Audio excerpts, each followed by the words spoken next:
E nesse dia eu comecei a discutir com Deus. Falei, eu tô entendendo que você existe. Eu entendi que eu errei esse tempo todo, mas você vai deixar eu passar por isso? Eu tava tendo um ataque de coração. Meu Deus, me ajuda! Eu tô tendo um ataque de coração. Era ataque de pânico, passando vergonha.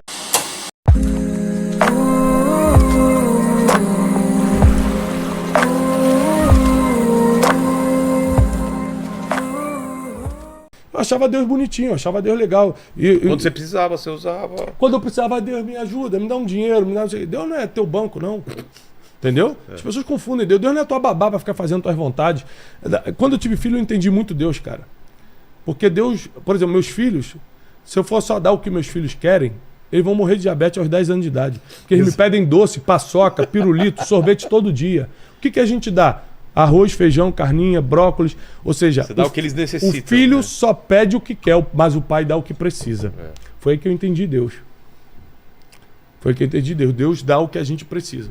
E aí em 2014 eu quebrei, fiquei... Essa quebra, eu fiquei revoltado com Deus e falei, Deus não existe. Você chegou a... Cheguei a chutar a parede e falar, Deus não existe e tal. Por quê? Porque eu passei por uma humilhação muito profunda. Como eu não tinha mentor... Hoje tudo que eu falo, Vilela, é porque ou eu errei naquilo ou eu acertei. Eu só falo do que eu aprendi vivendo. Eu não falo nada do que eu aprendi lendo. Entendi. Só do que eu aprendi vivendo. Porque eu quebrei, porque eu fiz as maiores besteiradas. Por exemplo, quando eu quebrei, eu tinha um patrimôniozinho, tinha um apartamentinho, tinha carrinho. Pra manter o bom nome, no desespero de manter o bom nome, eu saí vendendo tudo pela metade do preço. Pra ir pagando dívida. Só que era tanto juros já de banco, de fornecedor, não sei o que só pagava juros. Queimei o meu mini patrimônio pra pagar juros. A dívida continuou. Aí agora eu fiquei pobre de verdade. Aqui eu conheci a humilhação. Todo dia cobrança, oficial de justiça na minha casa. Fui morar na boca de uma favela. Eu estava morando na Barra da Tijuca antes, que era um lugar bom do Rio de Janeiro. Com um carro infernal. Eu tenho 4 filhos, eu já tinha os 2 mais velhos, pequenininhos na época. Esse foi o ano de 2014. Nunca passei fome, graças a Deus, mas fiquei meses comendo miojo. Macarrão instantâneo. Eu falo que um dia eu vou escrever um livro, eu e minha esposa, chamado Um Miojo para Dois, que várias vezes eu tive que dividir. Um miojo para Era dois. um miojo para dois. E passando muita humilhação, assim, de cobrança, de gente ameaçando, de... É pior quando você tem uma coisa e perde do que Cara, quando você muito não é, pior. quando você não tem. Muito pior, muito pior. Então foi muito dolorido, foi muito humilhante, todo mundo me abandonou. E ali eu fiquei muito revoltado com Deus. E aí aconteceu uma parada que foi a minha virada. Eu peguei a Bíblia e falei assim, eu vou ler isso aqui tudinho pra achar um erro e provar que Deus não existe. Porque se Deus existisse, eu não tava passando por isso. Eu fiquei 9 meses lendo a Bíblia todo dia, assim, muitos capítulos por dia. Eu trabalhava, corria atrás. Nesses 9 meses de quebra, eu já estava projetando o que eu tenho hoje, o Instituto Destiny. Já era com esse nome, Instituto Destiny. E já era a mesma logo que eu tenho hoje. Eu paguei R$350 em 2014, quando eu estava quebrado para fazer. Ou seja, hoje o Instituto Destiny tem um faturamento milionário. E eu comecei quebrado na minha casa, assim. Então eu vou começar a pegar a única coisa que eu tenho, que é falar em público, que é pegar minha experiência. Na época eu já tinha mestrado em desenvolvimento pessoal nos Estados Unidos, em coaching. Vou usar isso para ajudar as pessoas. Então eu ficava planejando cursos e como falar para as pessoas, só que eu tinha vergonha. Eu falei, cara, eu tô quebrado, quem vai querer me escutar? E à noite, tipo, de 7 da noite às 2 da manhã, eu ficava lendo a Bíblia. Ao ler a Bíblia, eu comecei a conhecer Deus de verdade. E aí eu já não conhecia o Deus que o pastor falava, que o padre falava, o Deus de uma pregação. Eu comecei a conhecer o Deus da Bíblia. Aí foi a virada de chave na minha vida. Eu falei, caramba, eu fiquei a vida toda vivendo uma vida religiosa e nunca cumpri. Eu quebrei porque eu não cumpri esse versículo aqui. Eu quebrei porque eu achava que eu servia a Deus, mas eu sou um orgulhoso. Eu sou um altivo. Eu não sei perdoar ninguém. Eu não tinha mentor, não peço conselho. Aí ele ia provérbio e falava, na multidão de conselhos tem sucesso, mas na falta de conselheiros fracassam os projetos. O cara tá aqui, ó, por isso que eu quebrei, eu nunca tive conselheiro, nunca tive mentor. Então tudo que eu ia lendo na Bíblia, eu comecei a praticar. Eu fiz um trato com Deus, falei, tudo que está escrito eu vou viver do jeito que está escrito.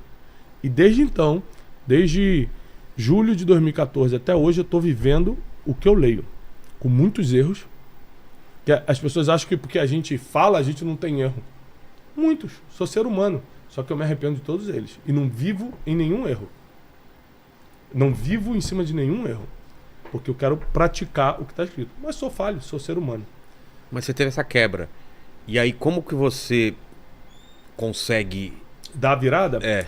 E aí eu tenho essa experiência com Deus, que ela acontece em dezembro de 2014, depois de ler a Bíblia há muito tempo. Eu acordo no dia 24 de dezembro, Natal. A Janine olha pra mim e fala o seguinte: Thiago, acorda.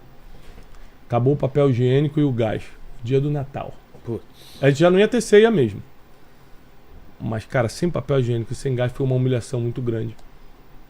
E nesse dia eu comecei a discutir com Deus. Falei, eu tô entendendo que você existe. Eu entendi que eu errei esse tempo todo, mas você vai deixar eu passar por isso? É de novo pedir um sinal. Eu sou muito de pedir sinais a Deus, né? Como eu pedi naquele dia da feira de turismo, eu falei, Deus, se você vai me tirar dessa situação, me dá um sinal hoje. E se você me tirar dessa situação, eu vou viver todos os meus dias para que as pessoas não passem pelo que eu estou passando.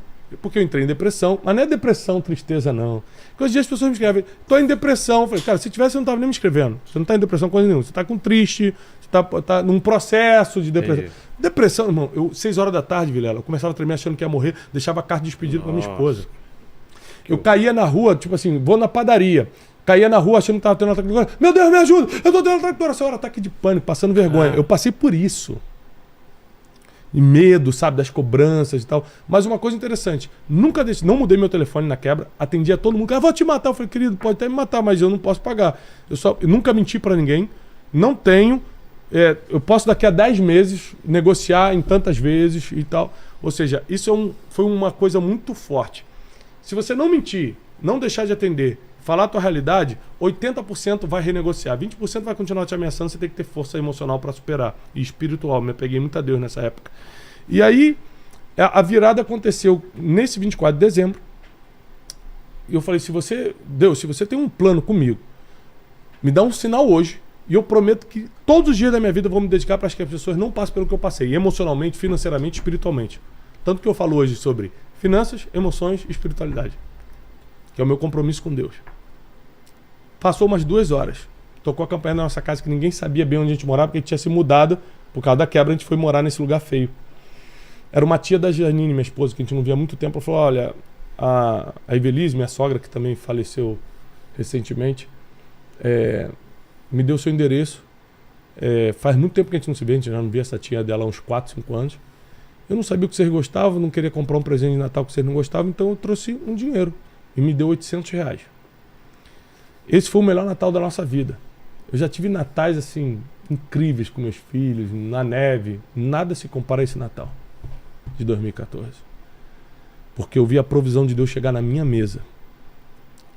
Eu vi que Deus se preocupava comigo, que Ele não tinha me abandonado. E ali eu reforcei meus votos. A partir de hoje, eu vou todo dia ensinar as pessoas a não passarem pelo que eu estou passando.